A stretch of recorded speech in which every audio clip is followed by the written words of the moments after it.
So today's little bear, it's just superb. She's beautiful, but had felt paws, and the felt paws have disintegrated. This one's not so bad.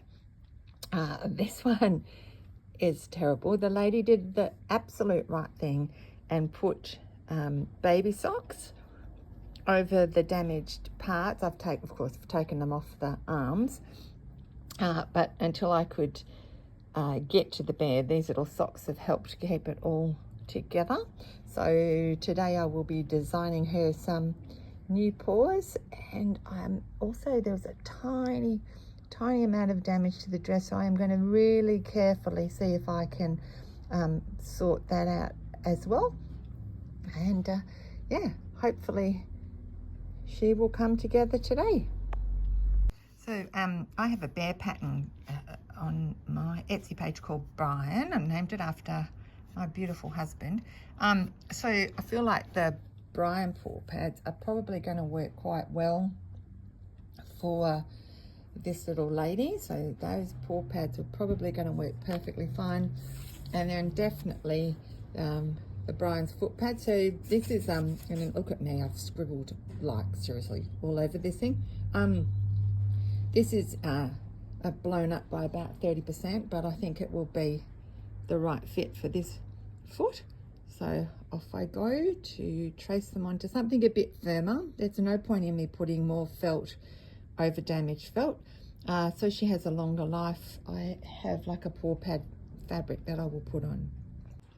So I've traced the paw pads and foot pads onto this fabric. It's a slightly darker apricot, but should work really fine. But if it doesn't, one of the things that is really important when you're restoring bears is if you do anything, it needs to be removable. So I interview people, and I have a form which I'll share in a minute with you, really carefully about what I can and can't do with their bears, but sometimes the words don't fit with the finished product. So I always make sure that everything I do is fully removable should the person not be happy with what's been done. So that's really an important tip. If you are going to take on somebody else's bear to repair or whatever, make sure that whatever you do can be undone in case it's not the same vision that the person had for their bear. So this is our teddy bear admission form for our teddy bear hospital. As you can see, like we try to get as much information as we can. This is just so that people can do a drawing of whatever it is. So like maybe the front of the bear, the back of the bear. Sometimes I get two bears together, which is totally fine.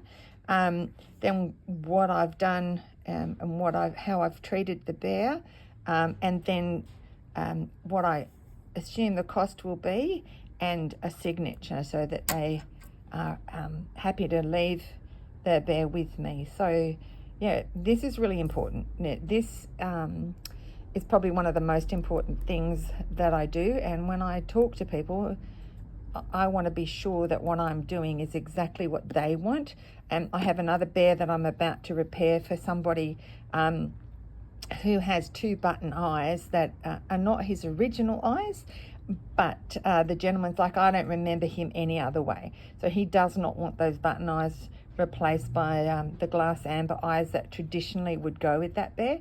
So this is really important. So I only do what I'm told to do, not what I think should be done, but what people actually want. This bit looks a bit gruesome.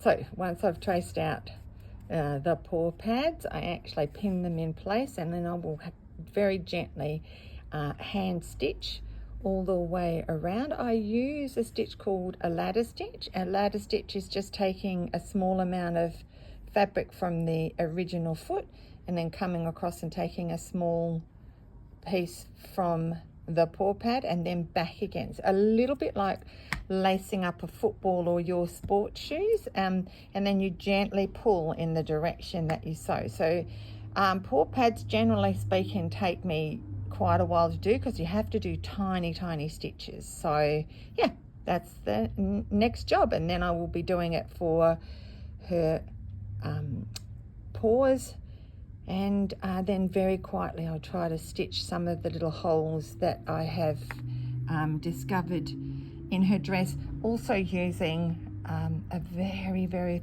fine piece of thread and ladder stitch. So wish me luck. Okay, so I've stitched the paw pads in, but I've left open the bottom, and I will use my forceps to just gently put that back in. So with the paw pads and the front paw pads, this one is completely disintegrated, so I will take the fluff out, ladder stitch this all the way around, and then restuff it from the bottom and close that off. So here I am stitching the foot pad on.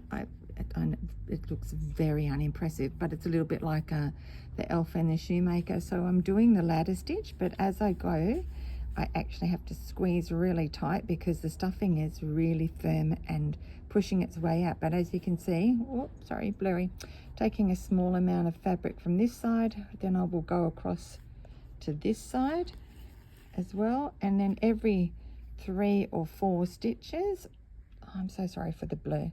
I am definitely going to get some better technology so I can do this without making anyone seasick. Then a little bit of the fur around the foot, and I just have to do that really slowly and just very gently pull as I go. Here she is all finished. I've sorted out her bow. She has her feet back and her hand paws back, I guess is what you call it, and I was able to just do a little bit of a fix of the dress, so a little bit of blind. Again, we did it with a ladder stitch, so the holes are gone, and she is ready to go home tomorrow.